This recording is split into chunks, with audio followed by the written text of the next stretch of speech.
ನಮಸ್ಕಾರ, ನ್ಯೂಸ್ 26ಗೆ ಸ್ವಾಗತ. ರಾಘವೇಂದ್ರ ರೆಡ್ಡಿ ನಿರ್ಮಾಣದ ಎಂಎಲ್ ಪ್ರಸನ್ನ ನಿರ್ದೇಶನದ ಕ್ರಿಯೇಟಿವ್ ಮುಖ್ಯಸ್ಥ ವೆಂಕಟಗೌಡ, ಕೃಷಿ ಸ್ಟುಡಿಯೋಸ್ ಮತ್ತು ಸಚಿತ್ ಫಿಲ್ಮ್ಸ್ ರವರ ಭಾರತಿ ಟೀಚರ್ 7ನೇ ತರಗತಿ ಚಿತ್ರದ ಫ್ರೀ ರಿಲೀಸ್ ಇವೆಂಟ್ ಕಾರ್ಯಕ್ರಮವನ್ನ ಹಮ್ಮಿಕೊಳ್ಳಲಾಗಿತ್ತು.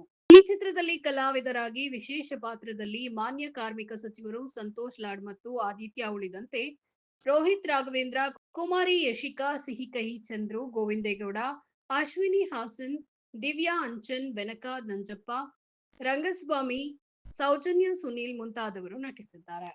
ಸೊ ಒಂದು ಟೀಸರು, ಟ್ರೈಲರು, ಸಾಂಗ್ಸ್ ತಾವೆಲ್ಲ ನೋಡಿದ್ದೀರಿ. ಸೊ ಇದು ಮೂರನೇದು ಅಥವಾ ಲಾಸ್ಟ್ ಸ್ವಲ್ಪ ಸೈಡ್ 16ನೇ ತಾರೀಕು ನಮ್ಮ ಸಂಕ್ರಾಂತಿ ಹಬ್ಬಕ್ಕಂತಲೇ ಪ್ಲ್ಯಾನ್ ಮಾಡ್ಕೊಂಡು ಬಂದ್ವಿ. Actually November children's day release ಆಗಬೇಕಾಗಿತ್ತು, ಬಟ್ ಸಂತೋಷ್ ಲಾಡ್ ಸರ್ ನಿಮಗೆಲ್ರಿಗೂ ಗೊತ್ತಿದೆ. ಸೊ ಫೈನಲಿ ಅದೊಂದು ಅಚೀವ್ ಮಾಡಿದ್ದೀವಿ. ಸರ್ ಹತ್ರ ಒಂದು ಚಿಕ್ಕ ಆ್ಯಕ್ಟಿಂಗ್ ಮಾಡಿಸ್ಬೇಕು. ಸೊ ಈ ಸಿನಿಮಾ ಮಕ್ಕಳಿಗೋಸ್ಕರ ಮಾಡಿರೋ ಸಿನಿಮಾ ಸರ್. ಪ್ರತಿ ಸಾರಿ ಲಾಸ್ಟ್ ಟೈಮ್ ಕೂಡ ಹೇಳಿದ್ದೀವಿ. ಭಾರತಿ ಟೀಚರ್ ಇವರೇ, 7ನೇ ತರಗತಿ ಭಾರತಿ ಟೀಚರ್. ಸೊ ಒಂದು ಊರನ್ನು ಕಂಪ್ಲೀಟಾಗಿ ಎಜುಕೇಟೆಡ್, ಕನ್ನಡ ಓದಲು ಬರೆಯಲು ಕಲಿಸ್ತಾಳೆ. ಅದ್ರ ಮಧ್ಯದಲ್ಲಿ ಸಿಹಿಕಹಿ ಚಂದ್ರು ಸರ್ ಮಾಸ್ಟರ್ ಪಾತ್ರ ಏನು, DC ಆದಿತ್ಯ ಸರ್ ಮಾಡಿದ್ದಾರೆ, ಅವ್ರದ್ದು ಪಾತ್ರ ಏನು, ಅವ್ರು ಎಷ್ಟು ಸಪೋರ್ಟ್ ಮಾಡ್ಬೋದು ಎಜುಕೇಷನ್ಗೆ ಅನ್ನೋದನ್ನು ತೋರಿಸಿದ್ವಿ ಸಿನಿಮಾದಲ್ಲಿ. ಸೊ ಇದು ಎಷ್ಟು ಇಂಪ್ಯಾಕ್ಟ್ ಆಗುತ್ತೆ ಅನ್ನೋದಕ್ಕೆ ಮಕ್ಕಳು ಸಿನಿಮಾ ನೋಡಿದ್ರೇ ನಮಗೆ ಏನು ನಾವು ಸಿನಿಮಾ ಮಾಡಿದ್ದೀವಿ ಸೊ ಅದಕ್ಕೊಂದು ಪ್ರಯೋಜನ ಸಿಗುತ್ತೆ. ಎಲ್ಲ ಕನ್ನಡ ಸರ್ಕಾರಿ ಶಾಲೆ ಮಕ್ಕಳು ಈ ಸಿನಿಮಾ ನೋಡಲೇಬೇಕಾದಂಥ ಸಿನಿಮಾ ಅಂತ ನಾವು ರಿಕ್ವೆಸ್ಟ್ ಮಾಡ್ತಾ ಇದ್ದೀವಿ. ಈ ಮೆಸೇಜ್ ಶಾಲೆ ಮಕ್ಕಳಿಗೆ ಅಂದರೆ ಮತ್ತೆ ಅಲ್ಲೊಂದು ID ಕಾರ್ಡ್ ತೊಗೊಂಡು ಈ ಥರ ತೊಂದರೆ ಆಗಬಾರ್ದು ಅಂತ ಸಿನಿಮಾ ಟಿಕೆಟೇ 50 ರೂಪಾಯಿ ಮಾಡಿದ್ದೀವಿ. ನಾವು ಸಿನಿಮಾ ಮಾಡಿದ ಉದ್ದೇಶ ಮಕ್ಕಳಿಗೆ ತಲುಪಲಿ ಅಂತ. ಸೊ ದಯಮಾಡಿ ಇದನ್ನು ತಾವು ಕೂಡ ಅನೌನ್ಸ್ಮೆಂಟ್ ಮಾಡಿ. 50 ರೂಪೀಸ್ಗೆ ಸಿಂಗಲ್ ಸ್ಕ್ರೀನ್ ಏನಿದೆ ಕರ್ನಾಟಕದ ಯಾವ ಥಿಯೇಟ್ರಲ್ಲಿ ಇದ್ದರೂ ಸರಿ ಅಲ್ಲಿ 50 ರೂಪಾಯಿಗೆ ನಾವು ಟಿಕೆಟ್ ಮಾಡಿದ್ದೀವಿ ಸರ್. ಥಿಯೇಟ್ರ್ ಅವ್ರ ಹತ್ರ ಒಂದು ದೊಡ್ಡ ರಿಸ್ಕ್ ತಗೊಂಡು ಈ ಕೆಲಸ ಮಾಡಿದ್ದೀವಿ. ಸೊ ಇದಕ್ಕೆ ತಮ್ಮೆಲ್ಲರ ಬೆಂಬಲ ಇರಲಿ ಸರ್.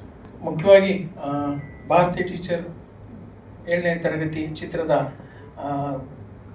ಮುಖ್ಯ ಕಥಾವಸ್ತು ಈಗಾಗಲೇ ಹೇಳಿರೋ ಹಾಗೆ ಭಾರತಿ ಎನ್ನುವ 7ನೇ ತರಗತಿ ಓದುವ ಹುಡುಗಿ ತನ್ನ ಊರಿಗೆ ಸಂಪೂರ್ಣವಾಗಿ ಕನ್ನಡ ಅಂದರೆ ಓದುವ ಬರೆಯುವ ಒಂದು ಕಲಿಸುವ ಹಾಗೆ ಮಾಡುವಂಥ ಸಂಕಲ್ಪ ಮಾಡ್ತಾಳೆ. ಅದನ್ನು ಹೇಗೆ ಸಾಧಿಸ್ಕೊಳ್ತಾಳೆ ಅಂತಕ್ಕಂಥ ಕತೆ. ಚಿತ್ರ ತುಂಬ ಚೆನ್ನಾಗಿ ಬಂದಿದೆ ಅಂತ ನಾವು ಭಾವಿಸಿದ್ದೀವಿ. ನಮ್ಮ ಶ್ರಮ ಅದರಲ್ಲಿ ಎದ್ದು ಕಾಣ್ತಾ ಇದೆ. ಹಾಡುಗಳಿಂದ ಅದರದ್ದು ಜೀವ ತಳೆದಿದೆ ಇಡೀ ಚಿತ್ರ. ಕೊನೆಯದಾಗಿ ನಾವು ಈ ಒಂದು ಮುಖ್ಯವಾದ ಅಂಶವನ್ನು ನಾನಿಲ್ಲಿ ಹೇಳೋದಕ್ಕೆ ಬಯಸ್ತೇನೆ. ಏನಪ್ಪ ಅಂತಂದರೆ ಈ ಚಿತ್ರ ಯಾಕೆ ನೋಡಬೇಕು ಅನ್ನುವಂಥದ್ದಕ್ಕೆ ನಮ್ಮದೇ ಆದಂಥ ಒಂದೆರಡು ಕಾರಣಗಳಿದೆ. ಏನು ಈ ಚಿತ್ರದ ಮೂಲಕ ನಾವು ತಿಳಿಸೋ ಪ್ರಯತ್ನ ಮಾಡಿದ್ದೀವಿ. ಏನಪ್ಪ ಅಂತಂದರೆ ಚಿತ್ರದ ಕೊನೆಯಲ್ಲಿ ಈ ಪಾತ್ರ ಒಂದು ಮನವಿಯನ್ನ ಮಾಡಿಕೊಳ್ತದೆ. ಅದು ಸಂತೋಷ್ ಲಾಡ್ ಅವರು ಮಾಡಿರುವಂತಹ ಒಂದು ಪಾತ್ರದಲ್ಲಿ ಏನಪ್ಪಾ ಅಂದ್ರೆ ಇಡೀ ಕರ್ನಾಟಕ ಪೂರ್ತಿ ಕನ್ನಡಿಗರಿಂದ ತುಂಬಿರಬೇಕು ಅನ್ನುವಂಥ ರೀತಿಯಲ್ಲಿ. ಅಂದ್ರೆ ಒಂದು 10 ಜನಕ್ಕೆ ವಿದ್ಯಾದಾನ ಮಾಡಿದ್ರೆ ಇಡೀ ಕರ್ನಾಟಕ ಇನ್ನೊಂದು 5 ವರ್ಷದಲ್ಲಿ ಕನ್ನಡಿಗರಿಂದ ತುಂಬಿರ್ತದೆ. ಇದಕ್ಕೆ ನಿಮ್ಮೆಲ್ಲರ ಸಹಕಾರ ಬೇಕು ಅಂತ ಒಂದು ಮನವಿ ಮಾಡೋ ಮೂಲಕ ನಾವು ಅದನ್ನ ಚಿತ್ರಕ್ಕೆ ಒಂದು ತಾರ್ಕಿಕ ಅಂತ್ಯ ಕೊಟ್ಟಿದ್ದೀವಿ. ನಾನು ನಿಮ್ಮ ಪ್ರೀತಿಯ ಯಶಿಕಾ ನಿಸರ್ಗ. ಇದೇ ತಿಂಗಳು ಜನವರಿ 16ನೇ ತಾರೀಕು ನಮ್ಮ ಸಿನಿಮಾ ರಿಲೀಸ್ ಆಗ್ತಾ ಇದೆ. ತಾವೆಲ್ಲರೂ ತಪ್ಪದೆ ಬಂದು ಸಿನಿಮಾ ಥಿಯೇಟರ್ಸಲ್ಲೇ ನೋಡಬೇಕು ಅಂತ ಕೇಳ್ಕೊತಾ ಇದ್ದೀನಿ. ನಿಮ್ಮೆಲ್ಲರೂ ಪ್ರೀತಿ, ಪ್ರೋತ್ಸಾಹ, ಸಪೋರ್ಟ್ ಎಲ್ಲ ನಮ್ಮ ಮೇಲೆ ಇರಬೇಕು ಅಂತ ಕೇಳ್ಕೊಂಡು ಥ್ಯಾಂಕ್ ಯು. ತುಂಬ ಖುಷಿ ಆಗ್ತಾ ಇದೆ. ಯಾವತ್ತೋ ಒಂದು ದಿನ ನಂದು ಅಂತ ಒಂದು ಸಿನಿಮಾ ರಿಲೀಸ್ ಆಗುತ್ತೆ ಅಂತ ನಾನು ಅಂದ್ಕೊಂಡಿದ್ದೆ. ಬಟ್ ಅದು ಇಷ್ಟು ಬೇಗ ಆಗ್ತಾ ಇದೆ, ತುಂಬ ಖುಷಿ ಆಗ್ತಾ ಇದೆ. ಭಾರತಿದು ಮೈಂಡ್ಸೆಟ್ಟು, ಅವಳದು ಒಂದು ದೊಡ್ಡ ಆಸೆ ಕನಸು ಏನಿದೆ ಅಂದರೆ ಅವಳು ಮಾತ್ರ ಅಂದರೆ ಅವಳು ಮಾತ್ರ ನೋಡ್ಕೊಳ್ಳಲ್ಲ, ಅಂದರೆ ಅವಳು ಮಾತ್ರ ಓದಬೇಕು ಆ ಥರ ಇಲ್ಲ ಅವಳ ಕ್ಯಾರೆಕ್ಟ್ರು. ಪ್ರತಿಯೊಬ್ಬರು ಕೂಡ ನಮ್ಮ ಮಾತೃಭಾಷೆ ಕನ್ನಡದಲ್ಲಿ ಓದೋ ಹಾಗೆ ಬರೆಯೋ ಹಾಗೆ ಮಾಡಬೇಕು ಅನ್ನೋದು ಅವಳ ಆಸೆ ಕನಸು ಎಲ್ಲವೂ ಕೂಡ ಆಗಿರುತ್ತೆ. ಅವಳು ಅದನ್ನು ಹೇಗೆ ಸಕ್ಸಸ್ ಮಾಡ್ಕೋತಾಳೆ ಅನ್ನೋದು ಈ ಮೂವಿ ಇರುತ್ತೆ. ತಮ್ಮೆಲ್ಲರೂ ಸಪೋರ್ಟ್ ಇರಲೇಬೇಕು. Thank you. ಎಲ್ರಿಗೂ ನಮಸ್ಕಾರ. ನನ್ನ ಹೆಸರು ರೋಹಿತ್ ರಾಘವೇಂದ್ರ ಅಂತ. ಮೊದಲನೇದಾಗಿ ಮತ್ತೊಮ್ಮೆ ಸಾರಿ ಕೇಳ್ತೀನಿ ಲೇಟ್ ಆಗಿದ್ದಕ್ಕೆ. ನಮ್ಮ ಸಿನಿಮಾ ಭಾರತಿ ಟೀಚರ್ ಇದೇ ಸಂಕ್ರಾಂತಿ ಹಬ್ಬಕ್ಕೆ ಜನವರಿ 16 ರಿಲೀಸ್ ಆಗಲಿದೆ. ಸರ್ ಹೇಳ್ದಂಗೆ ಬರೀ 50 ರೂಪಾಯಿಗೆ ಒಂದು ದೊಡ್ಡ ಚಾಕ್ಲೇಟು ಸಿಗಲ್ಲ ಆ ಪ್ರೈಸ್ಗೆ ನಮ್ಮ ಸಿನಿಮಾ ಟಿಕೆಟ್ ಸಿಗ್ತಾ ಇದೆ. ದಯವಿಟ್ಟು ಎಲ್ಲರೂ ಥಿಯೇಟ್ರಿಗೆ ಬಂದು ವೀಕ್ಷಿಸಿ ನಮ್ಮ ಸಿನಿಮಾನ ಹಾಗೂ ನಮ್ಮನ್ನೆಲ್ಲರನ್ನೂ ಆಶೀರ್ವದಿಸಿ ಅಂತ ಕೇಳ್ಕೊತಾ ಇದ್ದೀನಿ. ರಾಜಶೇಖರ ಅಂತ ಸರ್. ರಾಜಶೇಖರ ನಾವು ಪ್ರತಿ ಡೇ ಟು ಡೇ ಲೈಫಲ್ಲಿ ನೋಡಿರ್ತೀವಿ. ಬಿಸ್ನೆಸ್ ಮ್ಯಾನ್ಸು ಅವರು ಇವರು ಎಷ್ಟೇ 100% ಕೊಟ್ಟರು ಬೇರೆಯವ್ರು ಯಾರಾದರೂ ಬಂದು ಲಂಚ ಗಿಂಚ ಅಂತ ಕೇಳ್ತಾ ಇರ್ತಾರೆ. ಸೊ ಆ ಸ್ಟೋರಿಯಿಂದ ಹುಟ್ಟಿದ್ದು ರಾಜಶೇಖರನ ಪಾತ್ರ. ಆ ಪಾತ್ರ ಮಾಡಬೇಕಾದ್ರೆ ತುಂಬ ಚಾಲೆಂಜಿಂಗ್ ಆಗೇ ಇತ್ತು. ಸೊ ನಮ್ಮ ಪ್ರಸನ್ನ ಸರ್ ನನಗೆ ಅಲ್ಲೇ ಟಿಪ್ಸ್ ಕೊಟ್ಟು ಆ್ಯಕ್ಟಿಂಗ್ಗೆ ಫಸ್ಟ್ ಟೈಮ್ ಆಗಿರೋದ್ರಿಂದ, ಹಾಗೂ ನಮ್ಮ ಎಲ್ಲ ಕೋ ಆ್ಯಕ್ಟರ್ಸ್ಗೂ ದೊಡ್ಡ ಥ್ಯಾಂಕ್ ಯು. ಅವರೆಲ್ಲರೂ ನಮ್ಮನ್ನು ಸಪೋರ್ಟ್ ಮಾಡಿದ್ದಾರೆ, ಕೋಆಪರೇಟಿವ್ ಆಗೂ ನೋಡಿದ್ದಾರೆ. ಸೊ ಇವರೆಲ್ಲರ ಸಪೋರ್ಟಿಂದ ನಾನು ಪರ್ಫಾರ್ಮ್ ಮಾಡೋದಾಯಿತು. ನಾನು ಇದರಲ್ಲಿ ಒಂದು ಅಶೋಕ ಅನ್ನೋ ಒಂದು ಪಾತ್ರ ಮಾಡಿದ್ದೀನಿ. ಸಂಕ್ರಾಂತಿ ಹಬ್ಬದ ನಂತರ ನಮ್ಮ ಭಾರತೀಯ ಟೀಚರ್ ರಿಲೀಸ್ ಆಗ್ತಾ ಇದೆ. ಎಳ್ಳು ಬೆಲ್ಲ ತಿಂದು ಒಳ್ಳೆ ಮಾತಾಡುವಂಥ ಇಡೀ ಕರ್ನಾಟಕದ ಎಲ್ಲರೂ ಹೇಳ್ತಾರೆ. ಸೊ ಎಳ್ಳು ಬೆಲ್ಲ ತಿಂದು ಈ ಸರಿ ಇಡೀ ಕರ್ನಾಟಕ ಜನತೆ ಭಾರತೀಯ ಟೀಚರ್ ಸಿನಿಮಾ ನೋಡಿ. ಅಷ್ಟೇ ನನ್ನ. ಎಲ್ರಿಗೂ ನಮಸ್ಕಾರ.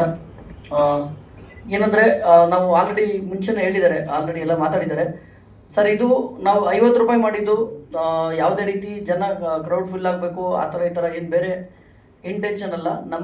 ನಮ್ಮ ಕಂಟೆಂಟು ರೀಚ್ ಆಗಲಿ, ನಾವು ಮಾಡಿರೋ ಕಂಟೆಂಟು ಜನ ನೋಡಬೇಕು. ಅದು ಜನಕ್ಕೆ ಏನಕ್ಕೆ ರೀಚ್ ಆಗಬೇಕಂದ್ರೆ ಅದರಲ್ಲಿ ಒಂದು ಒಳ್ಳೆ ಮೆಸೇಜ್ ಇದೆ.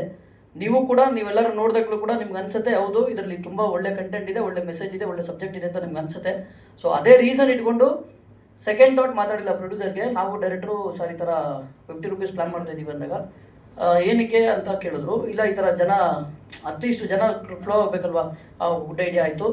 ಜನ ನೋಡ್ಬಿಟ್ರೆ ಸಾಕು, ನನಗೆ ಅದರಿಂದ ದುಡ್ಡು ಬರುತ್ತೆ ಅನ್ನೋದು ನಾವು ಯಾವತ್ತೂ ಎಕ್ಸ್ಪೆಕ್ಟ್ ಮಾಡಿಲ್ಲ, ಮಾಡೋದು ಇಲ್ಲ ಗೌಡ್ರೆ. ಜನ ನೋಡಿದ್ರೆ ಸಾಕು ಅಂತ ಡಿಸೈಡ್ ಮಾಡಿದ್ರು. ಅಷ್ಟು ಗಟ್ಟಿ ಮನಸ್ಸು ಅವ್ರಿಗೆ. ಬಿಕಾಸ್ ನಾನು ಸ್ಟಾರ್ಟಿಂಗ್ ಡೇನು ಹೇಳಿದೆ ಅವ್ರಿಗೇನು ಈ ಸಿನಿಮಾ ಮಾಡಬೇಕಾಗಿರೋದು ಕಮರ್ಷಿಯಲಿ ನಾನೇನೋ ಇದು ಮಾಡ್ಕೋತೀನಿ, ಸಾಧನೆ ಮಾಡ್ತೀನಿ ಆ ಥರ ಅಲ್ಲ. ಬಟ್ ನಾವೇನಕ್ಕೆ ಇದನ್ನು ಕೇಳ್ತಿದ್ದೀವಿ, ನಿಮ್ಗೆ ರಿಕ್ವೆಸ್ಟ್ ಮಾಡ್ತಿದ್ದೀವಿ ಅಂದರೆ ಈ ಥರ ಒಳ್ಳೆ ಕಾಸ್ ಇಟ್ಕೊಂಡು ಸಿನಿಮಾ ಮಾಡಿದವ್ರಿಗೆ ದಯವಿಟ್ಟು ನೀವೆಲ್ಲರೂ ಆದಷ್ಟು ಸಪೋರ್ಟ್ ಮಾಡಿ, ಈ ವಿಷಯ ವೈರಲ್ ಮಾಡಿ. ಏನಕ್ಕೆ ವೈರಲ್ ಅಂದರೆ ಬಿಕಾಸ್ ನಮಗೆ ಜನ ನೋಡಲಿ. ಈಗ ಆಲ್ರೆಡಿ ನಮ್ಮ ಹೀರೋ ಹೇಳಿದ್ರು 50 ರೂಪಾಯಿ ಒಂದು ಚಾಕ್ಲೇಟ್ ಸಿಗಲ್ಲ ಅಂತ. It's A true. ನೀವು ಅದನ್ನು ಯೂಸ್ ಮಾಡ್ಕೊಳ್ಳಿ. ದಯವಿಟ್ಟು ನಮಗೋಸ್ಕರ ನೀವು ಇದನ್ನು ಪ್ರಚಾರ ಮಾಡಿ, ಸಿನಿಮಾ ನೋಡಲಿ. ಸಿನಿಮಾ ಕಂಟೆಂಟ್ ನಿಜವಾಗ್ಲೂ ತುಂಬ ಚೆನ್ನಾಗಿದೆ. ಸೆನ್ಸಾರ್ ಮಾಡಲಿಂದ ತುಂಬ ಒಳ್ಳೆ ಪ್ರಶಂಸೆ ಬಂತು ನಮಗೆ, ಸಿನಿಮಾ ಅಷ್ಟು ಚೆನ್ನಾಗಿ ಮಾಡಿದ್ದೀರಾ ಅಂತೇಳಿ. Because it's A good content. ಅದು ಕಾಸ್ ಹಂಗಿದೆ. ಕನ್ನಡ ನಾವು ಅನ್ಕೋಬೋದು ಇವಾಗೇನು ಕನ್ನಡ ಮರ್ತೋಗಿದೆ ಇಲ್ವಾ ಅಂತಲ್ಲ. ಅಂದರೆ ನಮ್ಮಲ್ಲೇ ಎಷ್ಟೋ ಜನಕ್ಕೆ ಕನ್ನಡ ಓದಕ್ಕೆ ಬರುತ್ತೆ, ಬರೆಯಕ್ಕೆ ಬರಲ್ಲ, ಬರೆಯಕ್ಕೆ ಬರುತ್ತೆ, ಓದಕ್ಕೆ ಬರಲ್ಲ. ಈ ಥರ ತುಂಬ ಜನ ಇದ್ದಾರೆ. ಸೊ ಅದನ್ನೆಲ್ಲ ನಾವು ಎಜುಕೇಟೆಡ್ ಮಾಡ್ತಾ ನಮ್ಮ ಕನ್ನಡನ ಸ್ವಲ್ಪ ಉಳಿಸ್ಬೋದು. ಇನ್ನಷ್ಟು ಸುದ್ದಿಗಾಗಿ ನೋಡ್ತಾ ಇರಿ News 26 ಕನ್ನಡ. ನಾವು ನಿಮ್ಮೊಂದಿಗೆ.